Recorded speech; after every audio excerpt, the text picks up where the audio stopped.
Troop 10 visited Dreher Island State Park near Columbia, South Carolina on beautiful Lake Murray.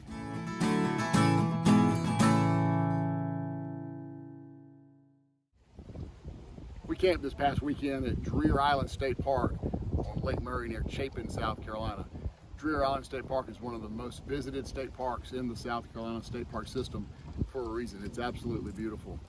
12 miles of shoreline, 5 primitive campsites, nearly 100 camper sites, and another 15 or 20 tent sites just for regular camping. Now, the primitive sites we were in are right on a peninsula overlooking the lake. They are very primitive, but we had access to the lake for boating, for fishing. We taught a whole bunch of scout requirement kind of things with like fire building and knot tying and axe yard. Just a great time. If you like tent camping, then you're going to love Dreher Island State Park because there are abundant red maples and oak trees and pine trees to hang a hammock from.